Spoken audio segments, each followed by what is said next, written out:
اعوذ باللہ من الشیطان الرجیم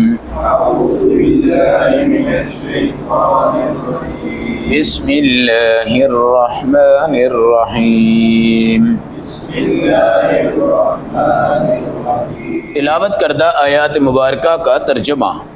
تبارک الذی، کتنی بابرکت ذات ہے اللہ کی وہ کہ نزل الفرقان، جنہوں نے قرآن جیسی کتاب اتاری، علی عبدہ، اپنے پیارے بندے نبی پاک صلی اللہ علیہ وسلم پر، لیکون للعالمین نذیرا، تاکہ سارے جہاں والوں کے لیے آپ ڈرانے والے بن جائیں۔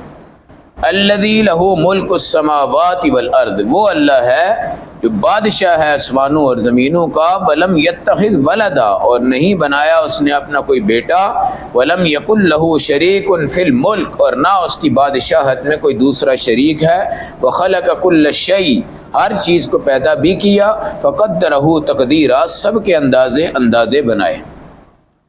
اللہ کے فضل سے، اس کے کرم سے آج ہم قرآن حکیم کی سورت نمبر 25 سورۃ الفرقان کا آغاز کر رہے ہیں۔ اللہ ہم سب کو اس کے اختتام تک جانے کی اور سمجھنے کی توفیق عطا فرمائے۔ اس سورت میں اللہ نے توحید کو بیان فرمایا ہے، شرک کی اللہ نے مذمت بیان فرمائی ہے، نبی پاک کی رسالت بیان ہوئی ہے، اور رسالت کے اوپر جو انکار کرنے والے تھے ان کا یہاں پر بھی بیان کیا گیا ہے۔ جو سچے لوگ ہیں ان کا انعام کیا ہے، جو جھوٹے ہیں ان کا سزا کیا ہے، اللہ اس کے اندر اس کو بھی کیا کریں گے، بیان فرمائیں گے انشاءاللہ۔ قرآن حکیم کی سورۃ الفرقان کی آیت نمبر 1، سب سے برکت والا وہ اللہ ہے جس نے فرقان اتارا۔ فرقان عربی لفظ ہے اور اس کا مطلب حق کو الگ کرنے والا، باطل کو الگ کرنے والا، یہ ہے قرآن حکیم۔ فرقان سے مراد یہاں پہ کیا ہے، قرآن حکیم۔ قرآن حق کو حق بیان کرتا ہے اور باطل کے متعلق بھی واضح بتاتا ہے۔ اس کو فرقان اسی لیے کہا جاتا ہے، قرآن کو سامنے لے کے آنے والا، اس کے پاس بیٹھنے والا، اس کو پڑھنے والا، اس کی محفل کو ٹائم دینے والا انشاءاللہ کبھی باطل پہ نہیں جائے گا۔ حضرت لاہوری رحمۃ اللہ علیہ فرمایا کرتے تھے، تم قرآن سے جڑ جاؤ، یہ جس کی کتاب ہے وہی تمہیں سنبھالے گا انشاءاللہ۔ اور وہ کون ہے؟ اللہ کی ذات ہے۔ اللہ کی ذات میں سب سے خوبصورت درجہ اس بندے کا ہے جو خدا کو ایک کہتے کہتے کہتے کہتے کہتے کہتے دنیا سے چلا جائے۔ جی آج ہمارے عروج اور زوال ہیں، کیا ہے؟ عروج اور زوال ہیں۔ ہم دنیا کی بڑی سے بڑی ڈگریاں لے لیتے ہیں مگر اللہ کی وحدانیت میں ڈاما ڈول ہو جاتے ہیں۔ اللہ پہ یقین کے بجائے ہم نقلی پیروں اور فقیروں پہ یقین اپنا بڑھا دیتے ہیں۔ یہ تمام شرک ہے، یہ تمام کیا ہے؟ بس اللہ کہتے ہیں تم جو میرے بارے میں سوچو گے میں اس طرح ہی تمہیں پیش آؤں گا، جو سوچو گے، جو سوچو گے۔ اچھا گمان، اچھا یقین، اچھی امید۔ اگر آپ کو ایک دوست سے اچھی امید ہے تو رب سے کیوں نہیں ہے؟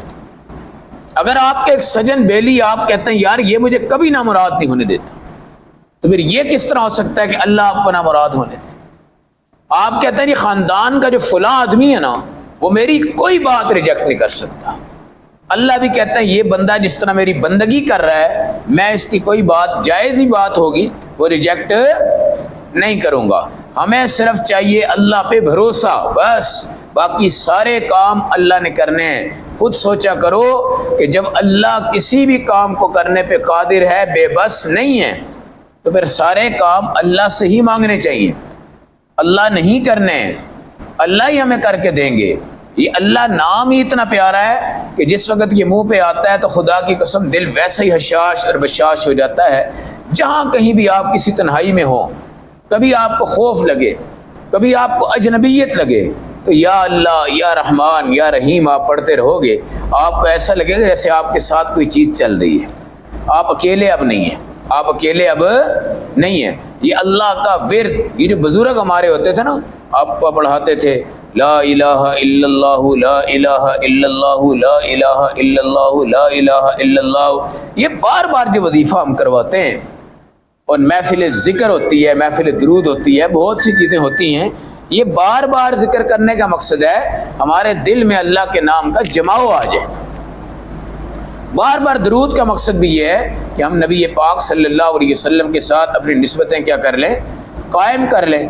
ایک بار درود پڑھنے سے وہ شفقت نہیں ملتی جو بار بار درود پڑھنے سے آپ کو کیا ہوتی ہے، نصیب ہوتی ہے۔ علی عبدہ، کتنا پیارا لفظ ہے، اپنا بندہ۔ قرآن کس پہ آیا ہے؟ اللہ کہتے ہیں اپنے بندے پہ اتارا ہے، اپنے بندے پہ اتارا ہے۔ اپنے بندے سے مراد کون ہے؟ محمد الرسول اللہ صلی اللہ علیہ وسلم۔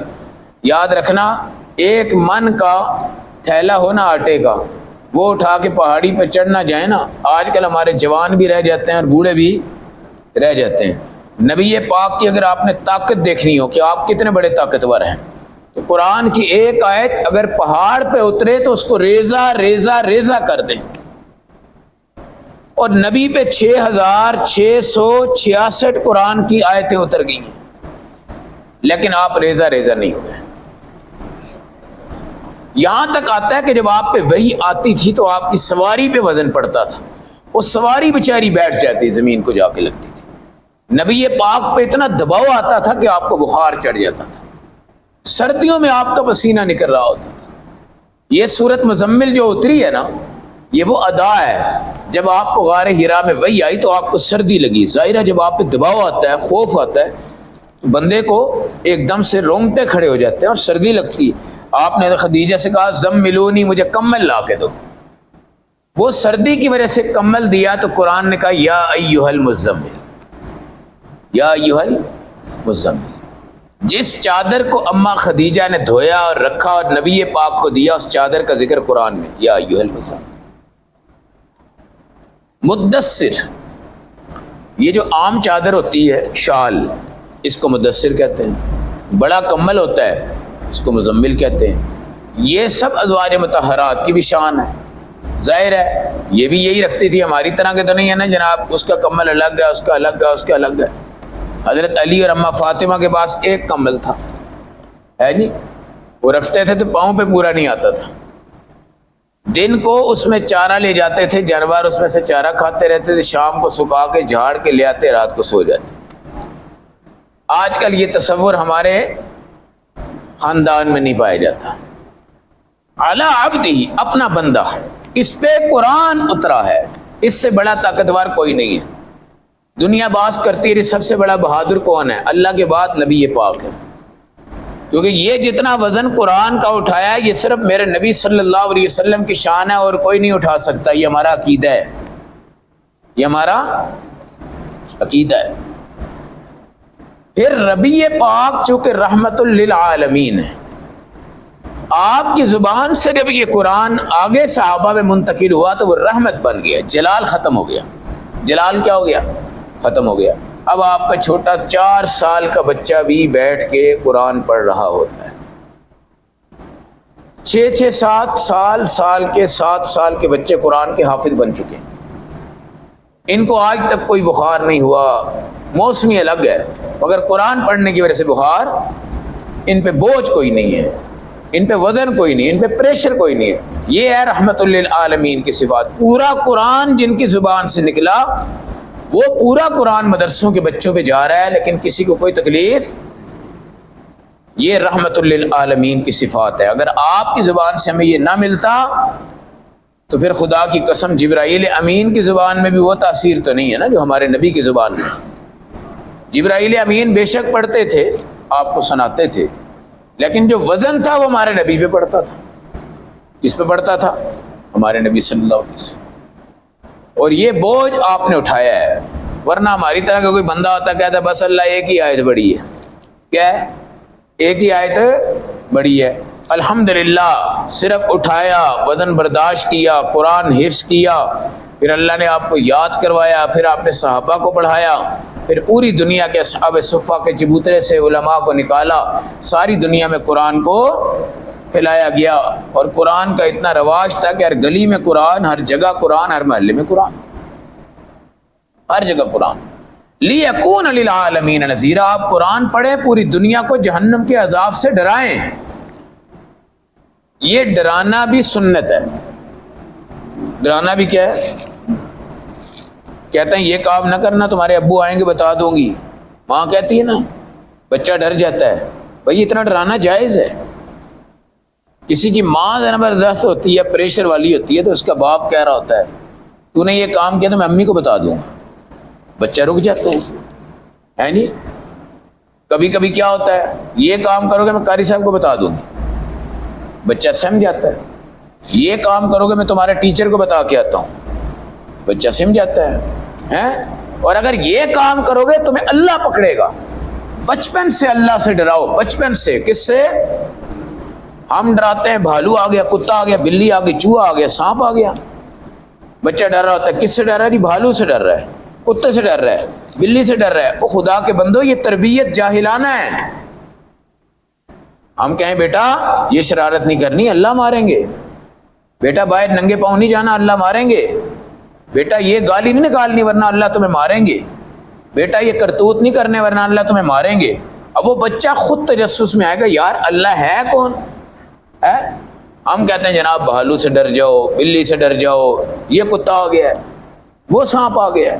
آپ کو یاد ہے کہ آپ اس طرح اگر بچوں کو اچانک ڈرائیں گے بچے کا دل فیل ہو سکتا ہے، یاد رکھیں۔ بعد اچانک پیچھے نہ دیکھ کتا آ گیا، جاہلانہ سوچ ہے۔ ڈراؤ اللہ سے، اللہ سے ڈراؤ، اللہ کی جہنم سے ڈراؤ جب وہ بڑے ہو جائیں، جب وہ گناہوں کے میدان کو چھوئیں۔ ہمارے نبی نے کہا کہ دجال سے تمہیں میں نے ڈرایا۔ کس سے؟ ہر نبی نے دجال سے ڈرایا ہے، مگر میں نے بھی ڈرایا ہے۔ فرق بھی سن لو، سب نبیوں نے تمہیں دجال سے ڈرایا ہے، میں نے تمہیں نشانیاں بھی بتا دی ہیں۔ کیا بتا دی ہیں؟ ایک آنکھ سے وہ کانا ہے، اور نعوذ باللہ رب ایسے نہیں ہے، رب ایسے نہیں ہے۔ پھر باقی ایک لمبی تفصیلات ہیں جو آپ نے کہا کہ دجال سے میں نے تمہیں ڈرایا ہے، میں تمہیں جہنم کے عذاب سے ڈراتا ہوں، میں تمہیں قبر کے کیڑوں سے ڈراتا ہوں۔ کس سے؟ سانپ سے۔ اور مولوی بڑا ڈراتے ہیں یار، مولوی کیا کرتے ہیں؟ بڑا ڈراتے ہیں۔ مولویوں نے کہ ٹھیکے پہ لیا ہوا ہے عذاب؟ بھائی ہم نہیں ڈراتے، ہمارے نبی نے جو ہمیں بتایا ہم تمہیں بتاتے ہیں۔ سانپ کی حدیث موجود ہے، اژدہا کی حدیث موجود ہے، کیڑے مکوڑے کی حدیث موجود ہے۔ کیڑے خود دیکھے جاتے ہیں قبروں میں، سانپ دیکھے جاتے ہیں، اژدہا دیکھے جاتے ہیں، بہت سی قبروں پہ بہت کچھ ہوتا ہے، اور یہ ساری چیزیں اللہ نے ہمیں ڈرانے کے لیے دی۔ تو ڈرانا چاہیے۔ کیا کرنا چاہیے؟ آپ گھر میں ہیں نا، آپ یہ جوانوں سے بھی میں کہتا ہوں، آپ کو پتہ ہے کہ جناب حاجی بشیر صاحب ہمارے والد ہیں، ہم نے گھر کتنے بجے جانا ہے، اور حاجی صاحب کو پتہ ہے کہ میرے بچے گھر کتنے بجے آتے ہیں۔ جس ٹائم وہ نہیں آئیں گے یہ کال کر دیں گے۔ اگر آپ نے کال ریسیو نہ کی، آپ نے فون بند رکھا، آپ لیٹ آئے، آپ نے اطلاع نہ چھوڑی، آپ کے دل میں ڈر ہے ابو پتہ نہیں کیا کہیں۔ ابو بھائی یہ باپ کا جو ڈر ہے یہ آپ کے لیے رحمت ہے۔ تو میں یہ گزارش کر رہا ہوں کہ یہ جو ڈرانا ہے یہ نبی نے بھی ڈرایا ہے، نبی نے بھی ڈرایا ہے، اور بشارت بھی آپ نے دی ہے۔ یہ نہیں ہے کہ سب کو ڈرایا ہے تم جہنم میں جاؤ گے، تم قبر میں جاؤ گے، تمہارے پر یہ عذاب ہے، یہ ہوگا یہ ہوگا یہ ہوگا، نہیں، ڈرا کے بچایا ہے۔ سانپ آ رہا ہے تو آپ اپنے بیٹے کو کہیں نہیں میں اس کو ڈراتا نہیں، میں اس کو ڈراؤں گا نہیں، ڈر جائے گا، تو سانپ تو ڈنگ مار جائے گا۔ آپ نے اپنے بچے کو ڈرانا ہے اور اونچی ڈرانا ہے اور اونچی ڈرانا ہے، نہیں ڈرے گا نا، آپ نے اس کو پکڑ کے دائیں بائیں کھینچ لینا، دائیں بائیں کھینچ لینا۔ ڈراؤ۔ ایک حدیث میں ہمارے نبی فرماتے ہیں میں تمہیں ڈرانے آیا ہوں، اور میں تمہیں شلوار کے یہ لحافے جو ہیں ان سے پکڑ پکڑ کے گھسیٹ رہا ہوں۔ کیا کر رہا ہوں؟ جس طرح ایک جانور جاتا ہے آگے آگ جل رہی ہے جی، وہ مالک کو کہے یار ڈنڈا پھاڑا دری لگا اس کو دو چار، آگے کنواں ہے آگ کا، کس کا ہے؟ اب آپ نے اس کو ڈنڈا مارا وہ تیز ہوا، پھر ایک اور مارا وہ تیز ہوا، پھر ایک اور مارا وہ تیز ہوا، وہ کہاں جائے گا؟ کڑے میں جائے گا۔ آپ نے کہنا اوہو یہ میں نے کیا کر دیا۔ ہمارے نبی نے فرمایا کہ میری مثال تمہارے لیے اس طرح ہے جس طرح وہ بندہ اپنے جانوروں کو لے کے بھاگ رہا ہوتا ہے، لیکن جانور جاہل ہوتے ہیں، بے سمجھ ہوتے ہیں بیچارے، وہ بھاگتے بھاگتے کنویں میں چلے جاتے ہیں۔ مگر میں تمہیں تو ڈرا بھی رہا ہوں، پکڑ کے کھینچ رہا ہوں، میں ڈنڈے مار کے آگے نہیں بھیجا، میں تمہیں جہنم میں نہیں لے کے جا رہا، میں تمہیں کیا کر رہا ہوں؟ پیچھے شلوار کے لحافے میں ہاتھ ڈال کے تمہیں کھینچ رہا ہوں واپس، اور تم ان جانوروں کی طرح دوڑ کے اس کنویں میں بھاگنے لگے ہو۔ محمد تمہیں کھینچ رہے ہیں، محمد تمہیں بچا رہے ہیں صلی اللہ علیہ وسلم۔ تو حقیقت یہ ہے کہ کبھی باپ اتنا شفیق نہیں ہے، کبھی ماں اتنی شفیق نہیں ہے، کبھی بڑا بھائی اتنی شفقت نہیں کر سکتا، کبھی ملک کا بادشاہ ہو، کبھی وزیر اعظم ہو، کبھی کوئی ایم پی ہو، ایم این اے ہو، کبھی آپ کا استاد، ٹیچر، خاندان، کوئی شفقت نہیں کر سکتا ہے جتنی شفقت ہمارے نبی فرماتے ہیں۔ یاد رکھ، اس لیے آپ نے ڈرایا ہے۔ ہمیں ڈر ہونا چاہیے، ہمیں بڑوں کا ڈر ہونا چاہیے۔ وہ اللہ جس نے بادشاہت لی آسمانوں کی زمینوں کی، اس کا کوئی بیٹا نہیں، کوئی اس کا شریک نہیں، کوئی اس کی بادشاہت میں دوسرا نہیں، کوئی تیسرا نہیں، کوئی اس کا مشیر نہیں، کوئی اس کا وزیر نہیں، کوئی اس کا معاون نہیں، کوئی اس کا مددگار نہیں۔ ہر فیصلے کا طاقتور وہ ہے، مالک وہ ہے، خالق وہ ہے۔ جو فیصلہ تم نے کروانا ہے، تم ڈنڈے کے زور پہ تو اللہ سے نہیں نہ کروا سکتے بھائی، رو کے کروا سکتے ہو، گر کے کروا سکتے ہو، سجدے میں جا کے کروا سکتے ہو، عاجزی میں آ کے کروا سکتے ہو۔ یا اللہ میں ہار گیا، اے اللہ میں بے بس ہو گیا، اللہ اب کچھ بھی نہیں ہے میرے پاس، رب انی مغلوب، میں مغلوب ہو گیا، فانتصر، آپ میری کیا کیجئے مدد۔ اور ایک بات یاد رکھنا، اللہ پہلے بندے کو مشقت میں لے جاتے ہیں، پھر اور لے جاتے ہیں، پھر اور لے جاتے ہیں، پھر اور لے جاتے ہیں۔ اس کی تنگی کو کبھی افضل صاحب دور کر دیتے ہیں، کبھی بشیر صاحب دور کر دیتے ہیں، کبھی عبدالرزاق صاحب دور کر دیتے ہیں، وہ اور ڈاؤن ہوتا ہے، پھر ہم سارے ہاتھ کھینچ لیتے ہیں، بھائی اب ہمارے بس میں، اب میرا اللہ اس کو پکڑ کے اٹھاتا ہے، کہتا ہے دیکھ تو اس جگہ پہ آ چکا ہے جس جگہ تجھے 100% امید ہے کہ اب تو کامیاب، اب تجھے اللہ نکال رہے ہیں۔ ورنہ حضرت یوسف کو کنویں میں بھیجنے کی کوئی ضرورت تھی؟ بھئی حضرت یوسف کو جب کنویں میں ڈالنے لگے تو اللہ ان کو اٹھا لیتے اوپر ہی، آسمان پہ کھڑا کر دیتے جا کے، جس طرح عیسیٰ علیہ السلام ہے۔ یا اللہ نے یونس علیہ السلام کو مچھلی کے پیٹ میں ڈالنا تھا، کوئی ضرورت تھی اس بات کی؟ اللہ ان کو چاہتے تو سائڈ پہ کر کے باعزت بٹھا دیتے، ہے نا بات؟ یا نوح علیہ السلام کو ان کی قوم پتھر مار کے لہو لہان کر دیتی ہے، اس بات کی ضرورت تھی؟ یا ہمارے نبی کو طائف میں غنڈوں نے جو پتھر مارے، اس بات کی کوئی ضرورت تھی؟ نہیں۔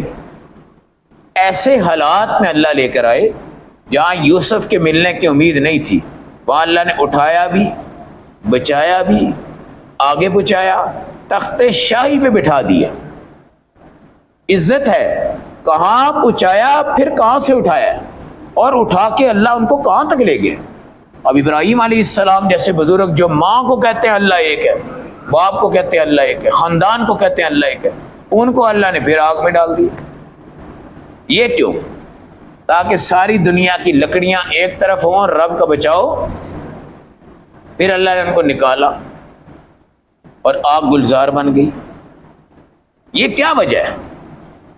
اگر چھوٹی موٹی مشکل اللہ حل کرے نا تو بندے کہتے ہیں یار یہ تو کوئی بڑا مسئلہ ہی نہیں تھا، یہ تو جناب عبدالرزاق صاحب نے حل کر دی ہے، بھائی افضل صاحب نے کر دی، بھائی عبداللہ نے کر دی ہے، یہ تو مسئلہ ہی حل ہو گیا۔